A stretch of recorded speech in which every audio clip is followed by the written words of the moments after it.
नमस्कार दोस्तों, welcome back to my channel. Friends, मैं आप सबका अपने चैनल स्टॉक्स फॉर लाइफ पे बहुत स्वागत करता हूं। Welcome to STFL family. Dear family members, आपको पता है कि शाम को आप जिसका वेट कर रहे थे, अभी बज रहे होंगे लगभग 8, और हमें जो दोस्तों आपने क्वेश्चन फायर किया था, हमने बहुत सारे क्वेश्चंस को लिया है। माफ़ी चाहना चाहता हूं दोस्तों, मीन्स मांगना चाहता हूं उनसे जिनका क्वेश्चन मैं ले नहीं पाया, बट मैंने बहुत सारे क्वेश्चंस को लिया है दोस्तों। तो फटाफट अब उस क्वेश्चंस को डिस्कस करते हैं, और क्वेश्चन आपके और दोस्तों जवाब मेरे। तो फटाफट दोस्तों इस सीरीज़ को चालू किया, लेकिन चैनल फर्स्ट टाइम है सब्सक्राइब कर सकते हैं हम इस तरह की रेगुलर अपडेट को सबसे पहले एक्सेस करने के लिए। Now without waiting for a time, let's begin.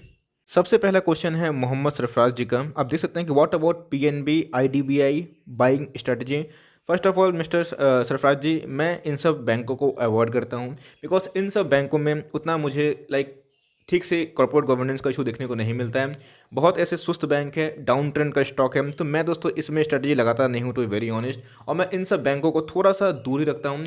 मुझे जहाँ पे ग्रोथ है उधर पे जाना पसंद है, तो मेरी कोई स्ट्रेटजी इस पर अभी फिलहाल में नहीं है। और अगर आप रिटेल कैटेगरी से हैं तो भाई इन सब स्टॉक में काफ़ी स्पेकुलेशन होता है, और इसमें ऑपरेटर बहुत गेम खेलते हैं। तो अगर आपका पोर्टफोलियो छोटा है, नए हैं, तो इन सब बैंकों को अवॉइड करिए, और जो बड़े बड़े दिग्गज बैंक हैं उन सब के संग जाना पसंद करिए। उसके बाद जो सेकंड क्वेश्चन है, आप देख सकते हैं कि Anjiania Datta, sorry if I am pronouncing your name wrong, लेकिन ठीक है। दत्ता साहब, please talk about PSU thanks. तो भाई पीएसयू को जनरली मैं थोड़ा सा अवॉइड करता हूं, बिकॉज आपको पता है कि अगर आप इक्विटी मार्केट में हैं तो ग्रोथ पे बेट करिए। बहुत अच्छे अच्छे पीएसयू भी हैं जो सस्ते भाव में मिलते हैं, लेकिन उनमें एक चीज़ कॉमन है, जो ग्रोथ है वो लैगिंग है। डिविडेंड अच्छा बांटते हैं, अगर आप डिविडेंड लवर हैं तो पीएसयू के संग जा सकते हैं, लेकिन as per as growth is concern थोड़ा सा लैगर है। यस दोस्तों, मैं आईआरसीटीसी को पसंद करता हूं, आपको पता है, क्योंकि मुझे इसमें ग्रोथ दिखाई पड़ता है। यस पीएसयू है तो क्या हुआ दोस्तों, लेकिन इसमें हमें ग्रोथ दिखाई पड़ता है। और क्योंकि इसके बिजनेस बहुत ही थोड़े से अलग है और सब दूसरे पीएसयू से, और इनकी टिकटिंग के बिजनेस में एक इनॉर्मस अमाउंट ऑफ ग्रोथ है अपकमिंग 5 ईयर्स के लिए। तो इसको छोड़ के मैं जनरली इसको अवॉइड करता हूँ, बिकॉज मैंने अपना आंसर दे दिया। ग्रोथ पे दोस्तों मेरा बेट होता है। उसके बाद जो क्वेश्चन है, कौन है, सी एक्स पोपाए। Sir Nifty is all time high, सही है। Can we expect market crash. दोस्तों क्रैश तो भूल ही जाइए। एंड करेक्शन, जी हाँ दोस्तों, करेक्शन एकदम थम्सअप है। मुझे लगता है कि एक डिप तो ज़रूर आना चाहिए, भले वो बजट के पहले आता है फिर बजट के बाद में। 10 में से दोस्तों 9 बार कभी भी जब बजट जाए, जितना भी अच्छा हो जाए, लोगों को खराबी लगता है। और तब एक बजट के दौरान ही दोस्तों आपको एक मौका मिल सकता है। बजट के दौरान बोल सकते हैं, जिस दिन बजट आता है उस दिन या फिर उसके बाद वाले दिन। तो दोस्तों जनवरी तो शुरू हो चुका है, बजट का अब सिलसिला चालू होगा। तो एक बजट के पहले एक थोड़ा मिनी, और दोस्तों बजट के बाद हो सकता है कि कम से कम 5-6% का थोड़ा करेक्शन आए। और फ्रेंड्स, जो करेक्शन है वो आना बहुत ही इंपॉर्टेंट है, वरना आपको पता है मार्केट में एक ऐसी नेगेटिविटी फैलती रहेगी कि भाई कभी भी क्रैश हो जाएगा। तो एक करेक्शन के बाद अगर निफ्टी भागता है तो सही है। तो अभी क्रैश के बारे में मैं डिस्कस नहीं करूंगा। जब मार्केट क्रैश था तो भाई आपको खरीदना चाहिए था। एनीवेज, एक डिप आता है तो दोस्तों वो एक बाइंग हो सकती है। और डिप आता है तो कौन से स्टॉक खरीदें, जिनमें दोस्तों आपको एमओएस मिलती है, मार्जिन ऑफ सेफ्टी। और दूसरा स्टॉक कौन सा करते हैं, जिनमें इनॉर्मस अमाउंट ऑफ ग्रोथ है। जी हाँ दोस्तों, इतने चढ़े हुए मार्केट में मेरा सीधा एक ही दाव है। मैं सीधा दोस्तों मैं जो करने वाला हूँ मैं आपको वही बताता हूँ। अगर मुझे बाई करना भी होता है, फर्स्ट ऑफ ऑल मैं ऑल टाइम हाई स्टॉक को जनरली 99% अवॉइड करता हूँ। अगर मैं ट्रेड लेता हूँ दोस्तों शॉर्ट टर्म वाला, मैं लॉन्ग टर्म वाली की बात नहीं कर रहा हूँ, तो मैं अपना स्ट्रिक्ट एसएलए काम करता हूँ। स्टॉप लॉस, मेरे स्टॉप लॉस हिट होता है, चुपचाप मैं निकल जाता हूँ। नहीं होता है तो मैं उस राइड को एंजॉय करता हूँ। तो सेम दोस्तों, अगर आपको भागे हुए मार्केट में पोजीशन बनाना है, अगर आप अपना ग्रिड को अपने एक्साइटमेंट में कंट्रोल नहीं कर पा रहे हैं, तो एटलीस्ट याद रखिएगा 35% वेल्थ अपना प्रिजर्व रखें। आई मीन टू से, अगर आपके पास 1 लाख कैश है तो 35,000 ही पैसा मार्केट में, सॉरी दोस्तों माफ़ करिएगा, 65,000 मैक्स टू मैक्स। इवन दोस्तों अगर आप 50-50% के रेशियो में रहेंगे तो बेटर होगा। 50% आप पैसा मार्केट में लगा सकते हैं, और 50% हमेशा दोस्तों कैश इन होल्ड करिए। और 50% कहाँ पे लगाइए, ऑल टाइम हाई को, स्टॉक को बिल्कुल अवॉइड करिए। और जो एटलीस्ट अपने ऑल टाइम हाई से 10-15-12% गिरे हुए हैं, डेफ फ्री है, पहले दोस्तों कंडीशन नहीं होनी चाहिए, डेफ फ्री कंपनी होना चाहिए, मार्केट लीडर कैटेगरी में आना चाहिए। और तीसरा चीज़, हमें इनके ऊपर ग्रोथ बेट देखें, तो ही यही स्ट्रैटेजी हो सकती है जहां आप पैसा बना भी सकते हैं और आपके डूबने के चांसेस भी बहुत कम हो जाते हैं। उसके बाद क्वेश्चन है शशांक जी का, शशांक नागर जी है। तो भाई अच्छा क्वेश्चन उन्होंने पूछा है। लेट से चलिए मानते हैं कि I plan to buy a fundamentally strong stock, चलिए सही है, 1000 which is currently trading at 1010। The stock does not reach में my buy price rallies to 1100। Now what should be my strategy, wait for share to come down at least 1050 to buy, और buy at the C M P consider that the stock is in up trend. जी दोस्तों, सबसे important चीज़, एकदम सही question इन्होंने पूछा है कि कभी कभी ऐसा होता है कि सर आप बोलते हैं कि 500 का आप अपना जीडीटी लगा के रखिए और उधर पे मिलें तो एग्जीक्यूट हो जाएगा, नहीं आता है तो कभी कभी 505 ही से भाग जाता है, उसके बाद स्टॉक 600 की रैली कर लेता है। सबसे पहले फ्रेंड्स मैं इधर पे एक चीज़ बता दूं, देखिए जो जीडीटी वाली फीचर है बहुत ब्रोकर्स देते हैं, और जो एमओएस वाली बात मैं करता हूँ वो दोस्तों एकदम एग्जैक्ट मैं नंबर्स बोलता हूँ जहाँ पे आपको गिरने की संभावना कम होती है, भागने की संभावना ज़्यादा। लेकिन फिर भी अगर आपका एकदम जिट्टी के बगल में प्राइस आ गया, आपको लगता है कि उधर से भाग जाएगा, तो भाई अगर आपको स्टॉक बहुत पसंद है, आपको लगता है कि उनके फ्यूचर प्रॉस्पेक्ट बहुत ही अच्छे हैं, तो उसको खरीद लेना होता है, घबराना नहीं होता है। और देखिए अगर आप 500 का स्टॉक खरीद सकते हैं तो आप 505 का भी स्टॉक खरीद सकते हैं, तो 5-10 रुपये के लिए स्टॉक को छोड़ा मत करिए। यस, कभी कभी ऐसा होता है जब मैं दोस्तों कोई स्टॉक को बोलता हूँ 1500 पे चल रहा है, लेकिन वो 1250 आपको 1300 में मिल सकता है, तो उसको मैं मना करता हूँ। लेकिन अगर 1500 का स्टॉक है और 1490 अगर आपका जीडीटी है, तो भाई अगर उधर पे नहीं आया, 10 रुपये डिफरेंस है, अगर आप बल्क में नहीं ले रहे हैं, इक्का दुआ क्वांटिटी ले रहे हैं, जैसे सपोज 3-4-5, तो आप ले सकते हैं आराम से, थम्सअप है, यही स्ट्रेटजी होनी चाहिए। बिकॉज बॉटम दोस्तों किसी को पता नहीं होता, हम लोग अनुमान लगाते हैं और 10 में से जनरली 6-7 स्टॉक हमारे हिट हो ही जाते हैं। देखिए गाइस, ये बहुत ही अच्छा क्वेश्चन है कि आईडीएफसी फर्स्ट बैंक में अपना व्यू बताएं। भाई ऐसा क्यों? तो सस्ता बैंक है, इसीलिए सस्ता बैंक को लोगों को लगता है कि बल्क में ले लेंगे, अच्छा बैंक है, खराब नहीं है, तो थम्स अप है बैंक के लिए। लेकिन दोस्तों आपको अपना एलोकेशन में, जैसे मैंने बताया कि मैक्सिमम एलोकेशन आपको बड़े बैंक में रखना पड़ेगा। टाटा मोटर्स ठीक ठाक ही है, लेकिन उसमें मैं तो अवॉइड करूंगा बिकॉज इसमें बहुत ही ज़्यादा न्यूज़ आता है, और मैं जनरली न्यूज़ वाले स्टॉक से बहुत ही ज़्यादा दूर रहता हूँ, बिकॉज न्यूज़ वाले स्टॉक बहुत ही घातक होते हैं आपके माइंड के लिए भी, आपके मनी के लिए भी। यस, स्टॉक का जो पोजीशन है बहुत अब दिखाई पड़ रहा है, कंपनी डिफ फ्री बन जाएगी, लेकिन दोस्तों बन जाएगी और बनना में बहुत अंतर होता है। इनके ऊपर ह्यूज डेट है और कंपनी कोशिश कर रही है, लेकिन दोस्तों जब तक स्टॉक सेटल नहीं हो जाएगा, इनके जो रिजल्ट है क्वार्टरली सुधरते हुए देखने को नहीं मिलेंगे, तब तक मैं बैठा रहूँगा। यस, रैली छूटती है, छूट जाए, लेकिन फ्रेंड्स स्पेकुलेशन स्टॉक मार्केट में एकदम एडवाइजेबल नहीं है, और आप करते भी हैं तो स्ट्रिक्ट ऐसे लेके काम कर सकते हैं। दावत को मैं ट्रैक नहीं करता, इसके ऊपर कमेंट्री मैं नहीं दे सकता। विहाना ब्लॉक जी का ये क्वेश्चन है, अच्छा क्वेश्चन है कि उन्होंने आईआरबी इंफ्रा 3 साल पहले खरीदा। अरे बाप रे, वो भी 140 का दाम पे, अच्छा अभी तो आया ही नहीं है। बेल, अच्छा ये जो है भारत इलेक्ट्रॉनिक्स, ये सही स्टॉक है, ये एक बाउंस बैक मारा तो इससे से निकल सकते हैं, इस पर आप होल्ड कर सकते हैं, कंपनी सही है। और आपके पास रेस्ट एसटीफिल के टॉप पिक्स, अरे वाह, चलिए बढ़िया, उन सबको होल्ड करिए, बढ़िया रहेगा। ओके, रणदीप बैनर्जी का क्वेश्चन है कि भाई मिसेस बेक्टर का शेयर उनको लेना है 20-25 सालों के लिए, तो क्या ये ब्रिटानिया के हाफ भी बन पाएगा? देखिए सबसे इंपॉर्टेंट चीज़, ब्रिटानिया से कंपेयर करना बंद करिए। ये जो नेक्स्ट एचडीएफसी बैंक बनने वाली बात या फिर नेक्स्ट वाला कहानी छोड़ दीजिए फ्रेंड्स। ये अगर अपना पहले ही मिसेस बेक्टर बन जाए तो ये सही है, लेकिन ये चूँकि मुझे to be very honest growth वाले स्टॉक ज़्यादा पसंद है, तो एफएमसीजी में अगर आपको ग्रोथ चाहिए तो आप टाटा कंज्यूमर प्रोडक्ट्स में जा सकते हैं। मुझे लगता है कि उसमें इनॉर्मस अमाउंट ऑफ एक वेल्थ क्रिएशन पावर है। बेक्टर को दोस्तों मैं अवॉइड करूंगा, क्यों? तो मुझे लगता है कि इनके ग्रोथ स्लो है, इस कंपनी फंडामेंटली बहुत ही स्ट्रॉग है, आप चाहे तो निवेश कर सकते हैं। 500 जो लेवल है खराब नहीं है, लेकिन फ्रेंड्स मैं अवॉइड करूंगा बिकॉज मुझे इसमें ग्रोथ थोड़ा सा लैग होता है। उसके बाद एक बहुत ही अच्छा क्वेश्चन है, आप सबको सीखने वाली चीज़ है अगर आप हाउस वाइफ है तो। Sir I am a house wife and beginner, अच्छा चलिए अच्छी बात है, please suggest me 1 or 2 stock up to ₹150 for long term view which gives good returns multi bagger in future. First of all मैं बता दूं कि मल्टी बैगर सोच से कभी भी निवेश मत करिए। एक स्टॉक को पकड़िए जिनके फाइनेंशियल अच्छे हैं, जिनके ऊपर डेट नहीं है, जिनके फ्यूचर प्रोस्पेक्ट सही है, वही मल्टी बैगर कन्वर्ट होता है। अगर आप बड़े बड़े पंडितों से पूछें कि मल्टी बैगर होगा, वो दोस्तों नहीं बता पाएंगे, नहीं बता पाएंगे, नहीं बता पाएंगे। किसी को नहीं पता था कि एचडीएफसी बैंक मल्टी बैगर बन जाएगा, किसी को नहीं पता था कि बजाज फाइनेंस मल्टी बैगर था, कितने लोगों ने एंट्री एग्जिट किए। लेकिन अगर उनके फाइनेंशियल्स टाइम टाइम सुधरते हैं, चीज़ अच्छे देखने को मिलते हैं, वो ऑटोमेटिकली मल्टीबैगर बनता है। और फ्रेंड्स यही देखने को मिलता है कि एमआरएफ कैसे 10,000 से 20,000, 20,000 से 70,000 चला गया, तो यही मल्टीबैगर की निशानी है। बिजनेस जिंदा रहना चाहिए और बिजनेस में दम होना चाहिए। तो उन्होंने क्या किया? Sir I have also invested in yes bank at ₹18। अच्छा, is investing in yes bank right decision and thank you very much for your wonderful video and guidance. अच्छा थैंक यू सो मच। लेकिन yes bank को मैं generally avoid करूंगा। 2021 के लिए मैं देख रहा हूँ कि इसको लेके बज़ है, और हो सकता है कि इधर से भाई 18 से 36 चला जाए। स्टॉक मार्केट है भाई, न्यूज़ का बहुत ही बड़ा इंपैक्ट होता है। लेकिन जब तक दोस्तों दो चीज़ याद रखिएगा, इनके एनपीए जब तक ठीक होते हुए देखने को नहीं मिले। यस दोस्तों, मैं क्यों बताता हूँ।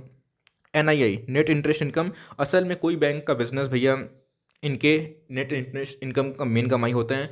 इस क्वार्टर रिजल्ट में जहां दूसरों बैंकों ने अच्छी कमाई की, इनका दोस्तों नेट इंटरेस्ट इनकम जो है वो कम था और एनपीए बढ़े हुए देखने को मिले थे। तो ये दोस्तों मुझे डिसअपॉइंट लगा। यस, मैं प्राइस को चेस नहीं करता, आपको अच्छे से पता है। मेरे सामने दोस्तों अगर कोई स्टॉक 300 गुना भी हो जाएगा, I don't mind, because price को चेस करिएगा आप दोस्तों, भले एक बार लकी हो जाए लेकिन 2-3 बार ऐसा फंसेंगे कि स्टॉक मार्केट से निकलना पड़ेगा। फंडामेंटल को चेस करिए, वो जरूर दोस्तों मल्टीबैगर में कन्वर्ट होगा। येस बैंक 18 रुपये का लेवल पे मुझे एमओएस दिखाई नहीं पड़ता, बिकॉज आपने देखा कि कैसे बड़े बड़े बैंक्स ने अपने ऑल टाइम हाई लगाए। येस रैली आई है येस बैंक में, लेकिन भूलना नहीं चाहिए फ्रेंड्स, ये रैली क्यों आई है? बिकॉज मार्केट ही तेज है। तो अगर आपको येस बैंक बाइंग भी करनी है तो 16 रुपये का नीचे कर सकते हैं, लेकिन दोस्तों मैं अवॉइड करूंगा जब तक इनके ठीक से रिजल्ट सुधरते हुए देखने को नहीं मिलते हैं। आप चाहें तो इससे अच्छा विकल्प, मैं बोल रहा हूँ दोस्तों, ये मैं विकल्प है बस पर्सनल, आप चाहें तो इससे अच्छा आईडीएफसी फर्स्ट बैंक में जा सकते हैं, कंपनी वो इससे बेटर है। और दूसरा दोस्तों, अच्छा बैंक में जाना है एकदम सस्ता बैंक में, तो फेडरल बैंक टॉप चॉइस है एचटीएफएल का। ओके, बीएसके श्रीवास्तव जी, नमस्कार श्रीवास्तव जी। अच्छा क्वेश्चन आपने पूछा है कि कितना वेटेज हो सकता है। भाई फाइनेंस को मैं अपने पोर्टफोलियो में सबसे ज़्यादा जगह दिया हूँ। बात की जाए बैंकिंग की, बात आपको पता है कि मुथूट फाइनेंस, एसबीआई कार्ड, ये सब दोस्तों मेरे टॉप पिक है। मुझे इसमें enormous amount of wealth creation की अपॉर्चुनिटी दिखाई पड़ती है। इवन बजाज फाइनेंस भी है। तो मैं दोस्तों अपने पोर्टफोलियो में, टू वेरी ऑनेस्ट, 35% से ज़्यादा एलोकेशन दिया हूँ। आईटी को दोस्तों मैं 12 से 13% दिया हूँ। मैंने कुछ प्रॉफिट बुकिंग में किया था, बिकॉज मुझे लगता है कि थोड़ा सा भाग चुका है। एफएमसीजी आप 10 से 12% रख सकते हैं।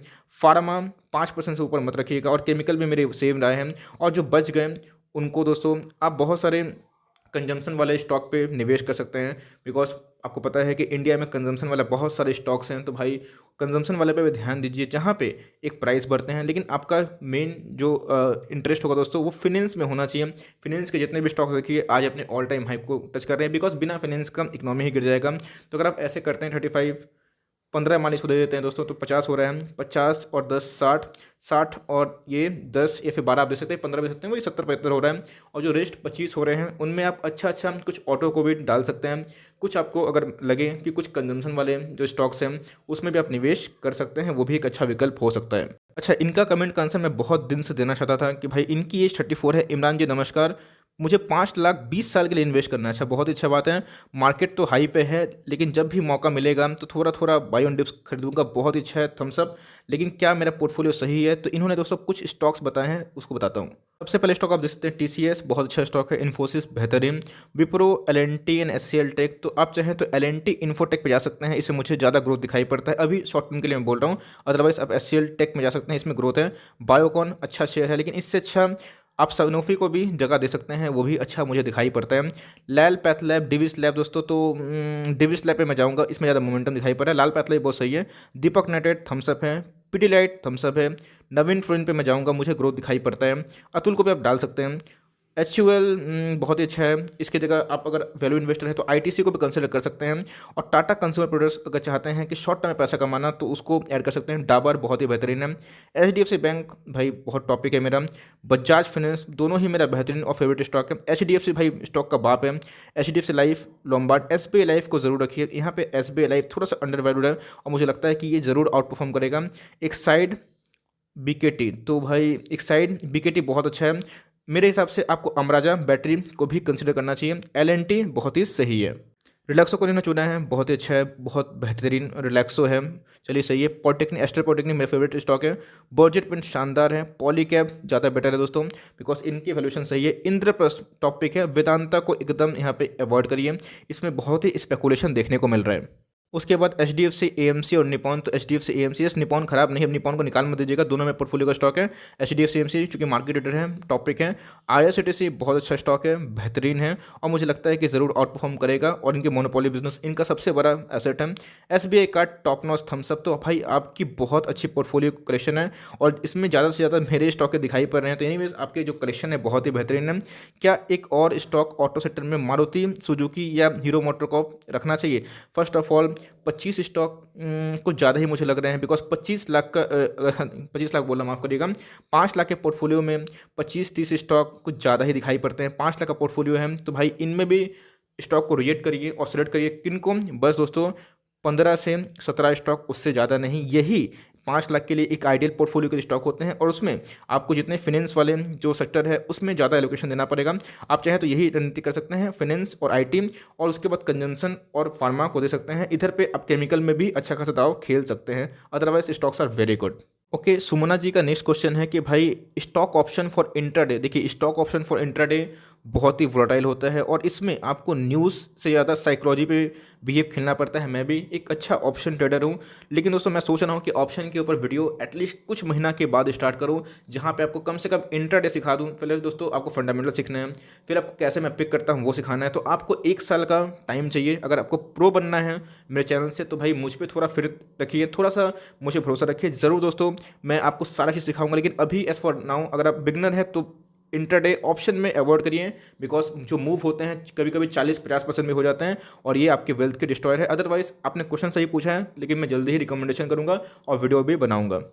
Okay, now Vivek Mandal ji question फटाफट कवर करता हूँ। हेलो सर जी, एक क्वेश्चन था, to make profit can we just sell the share without having it and when the market goes up in the morning and the later on in the day purchase it back and the lower rate like yesterday ICTC price went to 1465 in the morning but later? yes, आराम से कर सकते हैं इसको, हम लोग बोलते हैं शॉर्ट सेलिंग। हाई में बेचो, लो में खरीद के ब्रोकर को दे दो। लेकिन यस, थोड़ा सा शॉर्ट सेलिंग में आपको प्रोफेशनल प्रो बनना पड़ेगा, बिकॉज आप सेल हाई कर रहे हैं, बाई लो कर रहे हैं, तो ये जो मुनाफा है आपका होता है। तो कभी कभी क्या होता है कि आपके जो टारगेट है वो हिट हो जाते हैं, कभी कभी नहीं होता, आपका एसएल हिट हो जाता है। तो करते भी हैं तो स्टॉक को एकदम एसएल लेके प्ले करिएगा, मीन्स आपका जो गेम है आराम से एसएल लेकर होना चाहिए। और यस, जो शॉर्ट सेल है वो बहुत ही अच्छा मीन्स मुझे इंटरडे इंडिकेटर लगता है और टेक्निक लगता है फ्रेंड्स, और मैं जनरली शॉर्ट सेल से ही पैसा कमाता हूँ।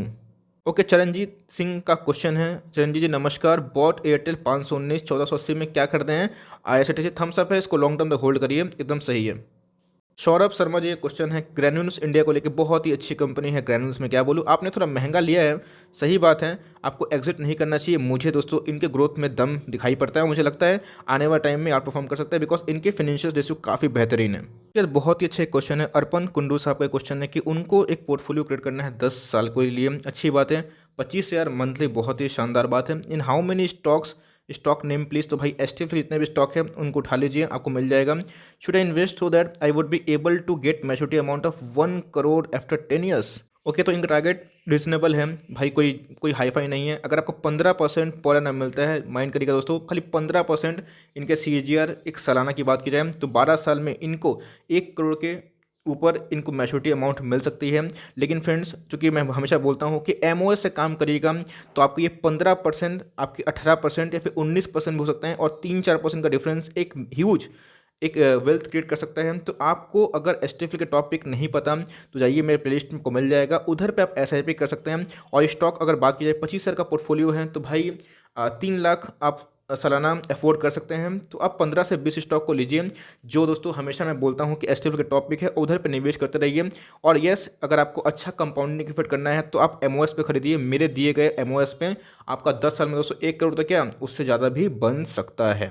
उसके बाद रेडिसन जी का क्वेश्चन है कि सर, वन क्वेरी है जो उनको बॉदर करता है, if we sell stock and it goes above our selling price, should we buy it again?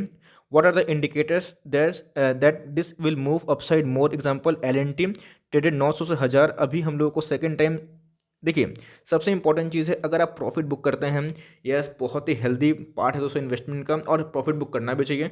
बहुत बार ऐसा मेरे संग भी होता है कि प्रॉफिट बुक करने के बाद स्टॉक गिरने के बजाय भाग जाता है। कोई बात नहीं, आप एक अप ट्रेंड वाले स्टॉक को पकड़ते हैं तो हर एक डिप्स में, वोलेटिलिटी में आपको ऐड करना चाहिए। और ऐसा कोई स्टॉक का बॉटम और टॉप नहीं होता है। अगर स्टॉक में मोमेंटम है, स्टॉक के फंडामेंटल सही है, तो आप कभी भी एंट्री एग्जिट कर सकते हैं। सो आपने सही किया है। और यस, अगर बात की जाए RSI, मैकडी, और उसके बाद आप देख सकते हैं कि मूविंग जो एवरेजेस है वो आपको सिग्नल देते हैं ट्रेंड के साथ कि चलो स्टॉक मोमेंटम हो रहा है, ब्रेकआउट मिलता है तो मुझे लगता है कि स्टॉक और अच्छा कर सकता है। और फाइनेंशियल रिजल्ट अगर अच्छे आते हैं तो स्टॉक नया भी हाई लगा सकता है। उसके बाद संजीवन जी ने क्वेश्चन है कि sir, hi Sanjeevan ji, I like your videos and concept, thank you of MOS has been a key learning for me, sir. Prior to March 2020, I used to maintain a 90:10 ratio regarding mutual fund only equity stock, but now I'm gradually shifting my focus to stocks and trying to maintain a 50-50 ratio। बहुत ही अच्छी बात है, लेकिन ये 50 ज़्यादा हो गया, 60-40 रखिए। My picks are FMCG, HUL, ITC दोस्तों अभी मेरा टॉपिक है, बिकॉज वैल्यूएशन बहुत ही सस्ते हैं। दीपक नाइट्राइट सही है, विनती सही है, नवीन सुपर टॉप नॉच है, अतुल को भी रख सकते हैं। एनर्जी में है RIL सही है, IGL दोनों टॉप नॉच है। ONGC को अवॉइड करिए।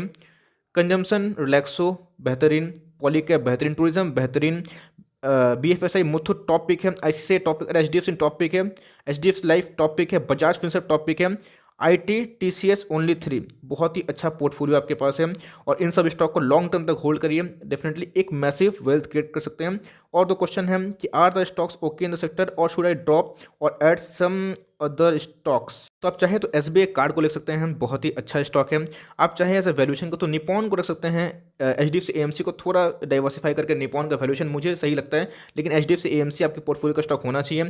यहाँ पे मुझे HDFC बैंक दिखाई नहीं दिया, आप HDFC बैंक को भी जरूर ऐड करिए बिकॉज वो लॉन्ग टर्म का एक घोड़ा है। उसके बाद आप चाहे तो बजाज फिनेंस को भी ऐड कर सकते हैं। अगर आप लॉन्ग टर्म का निवेशक है, बिना बजाज फिनेंस के पोर्टफोलियो संपन्न नहीं होता मुझे ऐसा लगता है, तो आप इसको भी रख सकते हैं। HDFC बैंक और SBI कार्ड को भी अपने जगह पे डाल सकते हैं। और ये रहा आपका दोस्तों, मीन्स आपका जो क्वेश्चन था महंता जी, इसका मैंने आंसर दे दिया। When are going to bring portfolio, बहुत जल्दी आएगी, बहुत जल्दी आएगी। Want advice on mutual fund निफ्टिंग, बहुत जल्दी आपको सारी चीज़ मिल जाएगी। ओवरऑल आपका पोर्टफोलियो बहुत ही अच्छा शानदार है। वेल शुभम जी, क्वेश्चन थोड़ा पर्सनल है कि आप अपने बारे में कुछ बताएं। ठीक है, मैं अपने बारे में जल्द ही एक वीडियो लाऊंगा और सारा बात बताऊंगा कि मेरी एजुकेशन कहाँ से है, मैं क्या करता हूँ, मेरे क्या मैं फुल टाइम ट्रेडर हूँ या फिर इन्वेस्टर हूँ या फिर मेरे और भी मल्टीपल बिजनेसेस हैं, सारा बात बताऊंगा। और हैप्पी न्यू ईयर, आपको भी शुभकामनाएं। बहुत जल्दी फैमिली बड़ी होगी तो भाई मैं अपने आप को भी रिवील करने की कोशिश करूंगा। उसके बाद RS जी का क्वेश्चन है कि भाई सर आप वीडियो में PE इंडस्ट्री कहाँ से देखते हैं? बहुत सारे वेबसाइट हैं, मैं बोलता हूँ मनी कंट्रोल जाइए, इकोनॉमिक टाइम्स जाइए, मिंट का जो वेबसाइट है उधर पर जाइए। BSE से अच्छा वेबसाइट कुछ नहीं मिलेगा। BSE इंडिया पे इतने सारे डेटास अवेलेबल होते हैं, आपको सारा मिल जाएगा। PEV कोई टेंशन वाली बात नहीं है, इन सब पे जाके भरपूर फायदा उठा सकते हैं। अल्ट्रा लेवल गेमिंग जी का क्वेश्चन है, बहुत दिन से मैं देख रहा था इनको, सॉरी सर आपको कवर क्वेश्चन नहीं कर पाया, लेकिन यस आपका क्वेश्चन बहुत दम है और मैं इसको वर्थ समझता हूँ।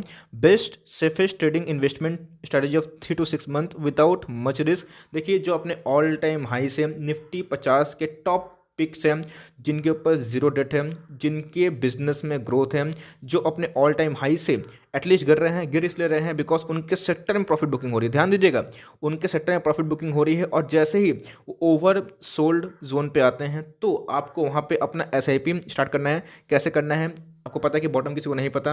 अगर आपको 1 लाख निवेश करना है, आपको पता है कि ये स्टॉक के बॉटम के लगभग आ चुका है, लेकिन और भी गिर सकता है, तो आप 1 लाख की जगह 30,000, उसके बाद नेक्स्ट 5% पे 30,000 और उसके 5% पे 40,000 करके एवरेज करके छोड़ सकते हैं। और यही स्ट्रैटेजी होगी जहां पे एक सेक्टर अगर बाउंस बैक मारता है तो उसे फिर से हमें एक रौनक देखने को मिलेगी। और आपका सेफेस्ट बेट यही रहेगा कि आपके जो रिस्क है डाइवर्सिफाई हो गए और आराम से आप पैसे भी बना लिए। सत्या जी क्वेश्चन है कि भाई 2 मंथ के लिए कोई बताइए, मैं कितने बार बोलता हूँ कि STFL के टॉपिक है और आने वाले टाइम में अच्छा कर सकते हैं, लेकिन डिस्क्लेमर मैं निवेश की राय नहीं देता हूँ और देता भी हूँ, तो भाई ऐसे लाया काम करिए, उन सब वीडियो को देख लीजिए। मुझे लगता है कि भारतीय एयरटेल, टाटा कंज्यूमर प्रोडक्ट्स, ये सब ICICI बैंक एक ब्रेकआउट जोन पे है और जल्दी ही ब्रेकआउट दे सकते हैं।